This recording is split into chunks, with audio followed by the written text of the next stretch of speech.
Hey, Miss Wicker. Hello, Miss Alexander. Okay, so we've been working together this year, in and out with things going on in your classroom, helping the kids meet their goals academically, and going over some of those essential standards and what they've been struggling with. We've done a lot of talking about finding the main idea and determining key details. That's what most of our focus has been. But this coaching cycle, we're going to kind of shift and look at standard RI8, okay? Because y'all are in Unit 7, right? We are. And y'all are on week 3. So I know that one of the big standards for that one is RI8. And so I kind of wanted us to just break that down. Does that sound okay? Sounds perfect. And then we'll get to look at some data and see how your kids are doing with that standard. And maybe we keep that goal and that focus. And then maybe based on the data, we don't need to. Okay? So first, we want to talk about what is the goal for students. What was the goal for their learning? How are we going to know that they're exceeding and meeting what they want them to learn? Our standard RI8 talks about how, explain how an author uses reasons and evidence to support particular points in a text. So what do students have to do with that standard? Like, what's their role? They have to be able to point out those reasons and the evidence that the author uses in the text. Okay, so they definitely have to be able to identify them. Yes. Is that the only thing they have to do? Explain it. Okay. Key point. Good. Okay, so you want them to not only be able to identify those reasons and that evidence, but then explain how they support the text. So it's twofold. We got to get them to identify those reasons and then also explain how those reasons support. Perfect. So if we were thinking about turning this standard into a learning target, what do you think would be best? I can what? What do we want the kids to do? I can explain how an author uses reasons and evidence to support points in the text.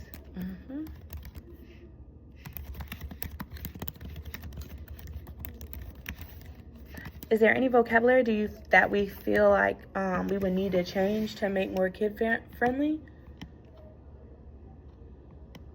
I think they would be pretty fine with that. They know explain that verb.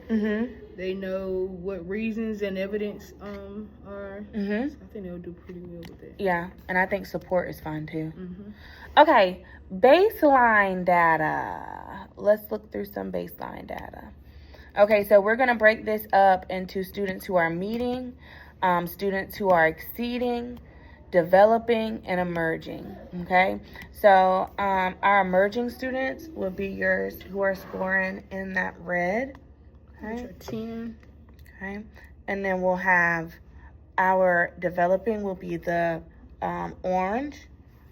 Your meeting is your yellow, and your exceeding is your green. All right, so let's look at some data. So how many do you have in emerging, you said? 10.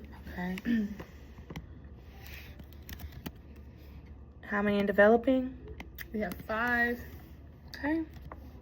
2 in meeting. And 6 in exceeding. Okay. So before we even talk about these subgroups, and you kind of give me a little bit more information about your kids, based on just the numbers, do you think that this is a standard that your kids still need some help in? Yeah, I think that this is a good one that we picked for the cycle. Let's do some numbers to get our percentage. You got 23 altogether? Yes, I do. Can we do you have your phone? Let's do 8 out of 23, see what that percentage is of students who were able to demonstrate proficiency based on this last assessment. Okay, 8 out of 23. 8 divided by 23. My brain is not working. It's okay. It's a first day break. Yeah. 30. Okay, 35%. Yes. Okay. Here we are.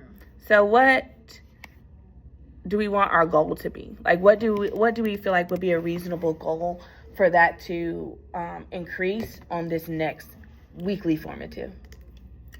I would say How do you want to see it switch? Let's do, I would say 55 to 60% would be reasonable. Okay, I like that. 55 to 60%. I do think that's a reasonable jump. How many more kids will we need to reach? Let's see, 11. I was thinking 5 more. I may be wrong. Okay. No, it'll be more than 11. Let's see, 15. Okay, well, that's too many. Okay, let's go 13. It's about 56, 13 to... So we got to go from 8 to 13, which is like what? 5 more kids. 5. That's not bad. So you're right originally. You said 5 kids. Okay. For the week 1. So now tell me just a little bit about each group. Tell me about some of the reading behaviors for your emerging students. For the emerging students, we had about 10 that were scored in that range. And with those students, most of them are reading below grade level. They do struggle a little bit with the wording, I would say, with the questions that are on benchmark. Okay. That's good to know. Some of them, they are struggling to find those those relevant key details. Okay. And I would say, like, the last 2, they sometimes don't care. They're not focused. Okay. They don't just put that effort in. What about listening comprehension for that group? Like when you're doing things whole group, are they able to answer things on the carpet, or do they struggle there too? I would say, depending on the question or like the depth of knowledge portion, they are, I would say, struggling a little bit too. Still. Okay. Yeah. Perfect. Tell me about your developing, our 5 babies in the developing. With them, I would just say a few of them, they struggle to actually apply what we've been doing over the course of the week in the test. So maybe they'll read the question, but there's a disconnect when answering the question. So maybe just, again, those relevant key details, just finding things that really apply to what the question is asking. Okay, so now that we've looked at our data, we've talked a little bit more about each of those subgroups in there. We've made a goal based on the standard. Let's talk about what we're going to do together Wednesday when we co-teach the lesson. Okay, so I hear you saying that our kids in those 2 lower subgroups really struggle with understanding the question, right? So I feel like we should teach some strategies to help them break apart the prompt. Okay, so that's the first thing. The prompt, and we're going to break apart the prompt, and we can use like a 3-question protocol. The lesson for Wednesday that we're going to teach, the question is, how does the discussion of bison support the author's claim that the Transcontinental Railroad had a devastating effect on Native Americans on the Great Plains? Cite specific evidence from your text to support your thinking. Okay, so I know we talked about vocabulary in the I can statement. I feel like we should keep the same trajectory with this. What do you think? For that question, like when we go co-teach Wednesday, I feel like some of the vocabulary in that prompt we need to go over. Down, yes. Okay. What are some things what are some words? Here, let me pull it up. I can go back, honey.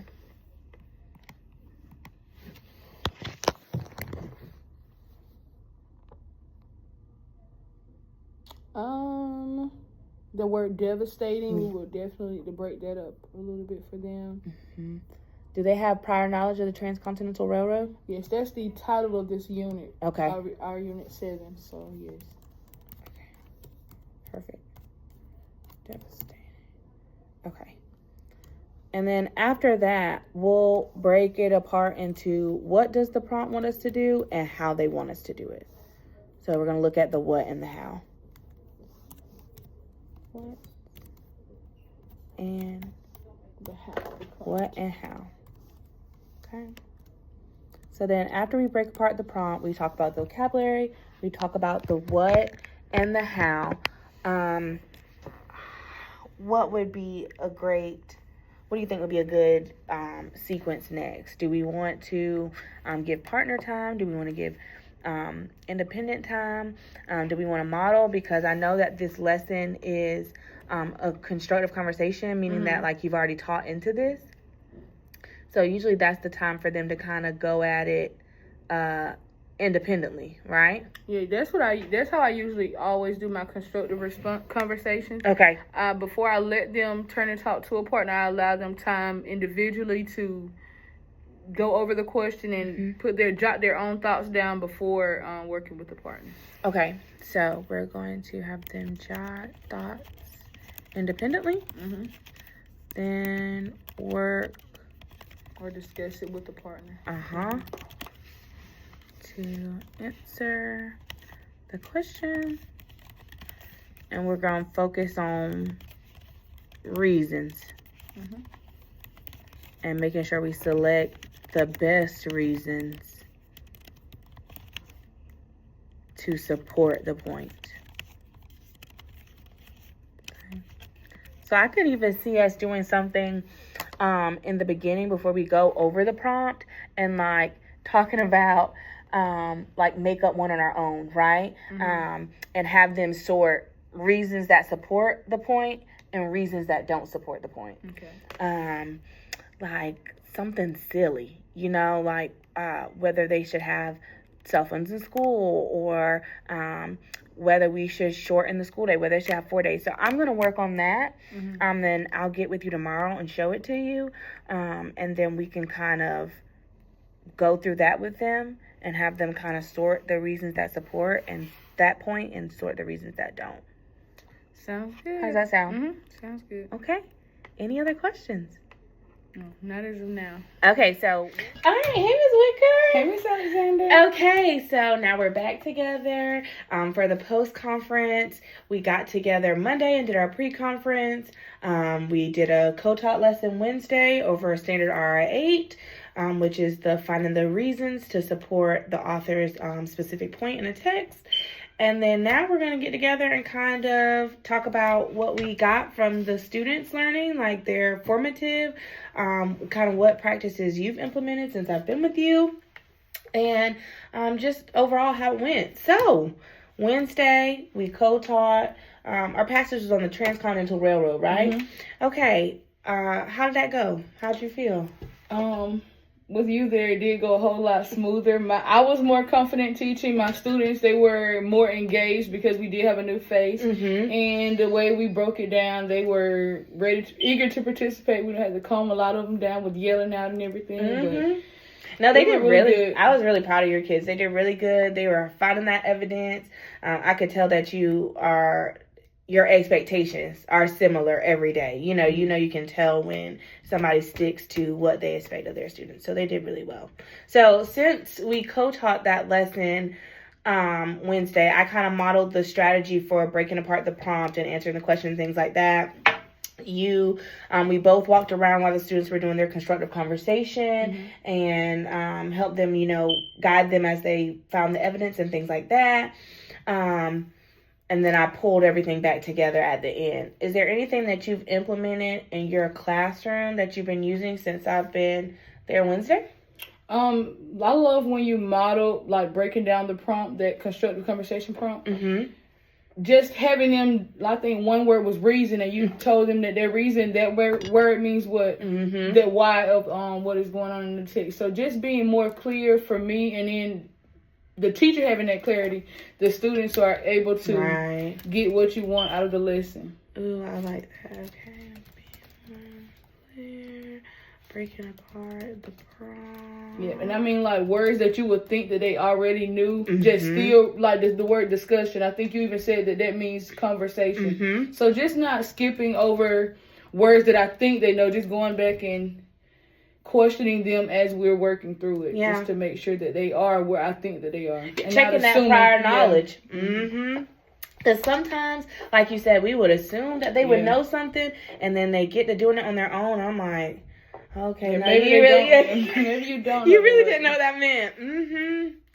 Checking for prior knowledge. That's always important, because then in the instance that they do have a deeper background than you thought, like as educators, we can maneuver. There's things that we can skip, so like when you check for that prior knowledge, it helps you do that. Any new behaviors you've seen in your kids since Wednesday? I feel like they're more confident. I did like how one student, she was not confident in her answer. And then a lot of students, while she was speaking, they were raising their hand. And you were like, okay, put your hands down. She's going to answer. And I feel like that built her confidence up. And she did answer and got it correct. So that allowed her to believe in herself a little bit. Because I know me. Sometimes I'm impatient, and I will call on another student, hey, help that student out. But I loved how you stopped and you waited and you gave that student a chance. So that is something moving in the future that I will be doing. And it shows to them that they can. And everybody's going to speak, right? Like, there's not going to be a time where you get away with not participating. Right. And so that's kind of my first thought while I used it in class. And so I'm glad that you brought up the confidence piece, because I never thought about that. Like, thinking of that student that the situation was with, you could tell that she knew, but like you said, she wasn't confident enough. Yes. So that brought some new thinking to me too. So thank you for that. But yeah, that's how I hold my kids accountable, because you never know who I'm gonna call on, and if I call on you, we're gonna work through it together. Right. You Even know, if you don't know, we are here to help. And everybody, we just gonna sit and wait until we work through this together. Okay, good. I'm gonna add that one in too. That was really good.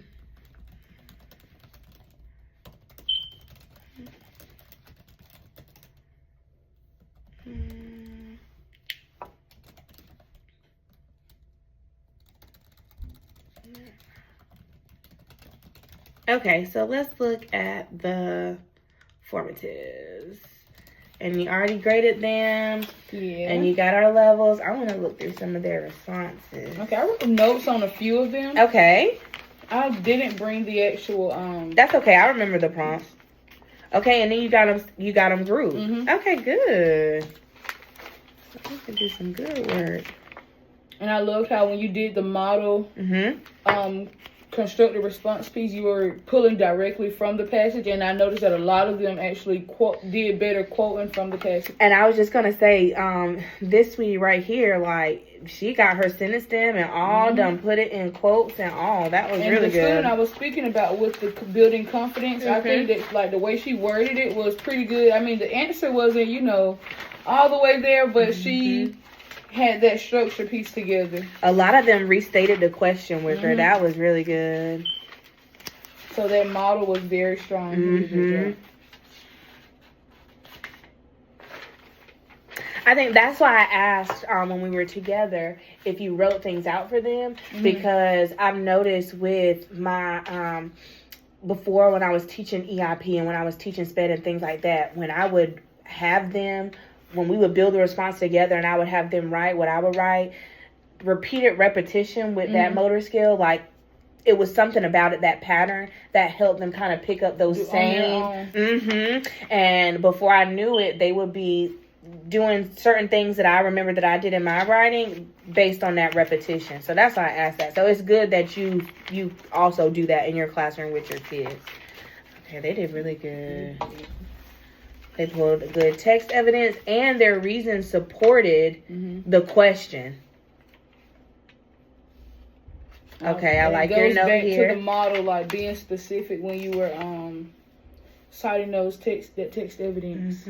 And making them read it like that. Like, unless it asks for you to paraphrase, if it wants you to cite specific, I want you to read the full sentence. So, that's good. Okay, so,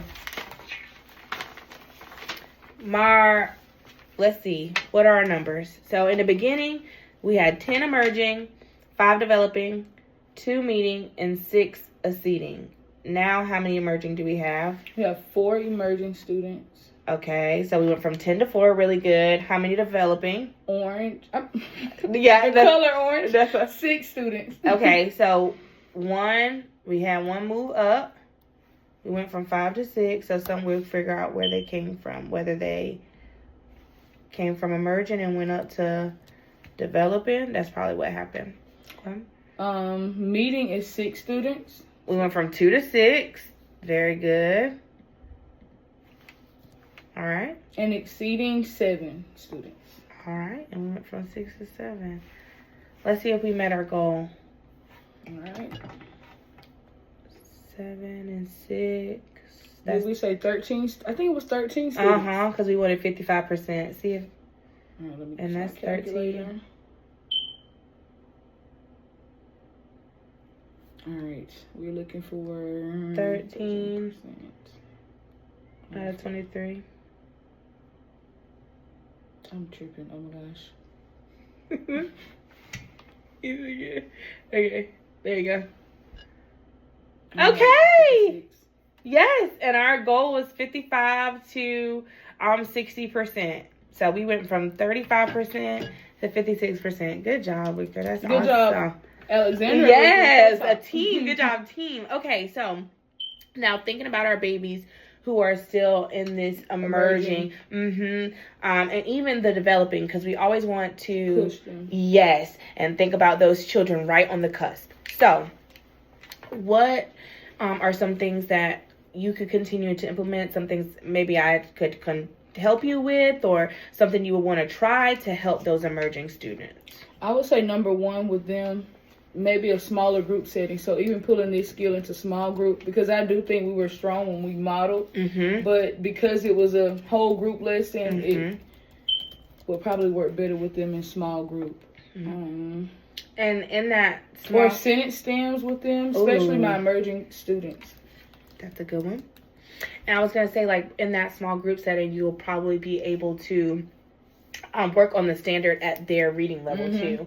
Because you can use the guided reading books to maybe do that skill on their level. Because, you know, the benchmark texts are at grade level and sometimes beyond. So they might be able to do it at their band, and we want to push them to do it in the grade level band.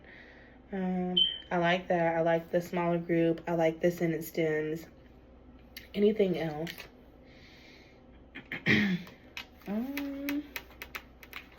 What did they struggle with? Like, what was missing?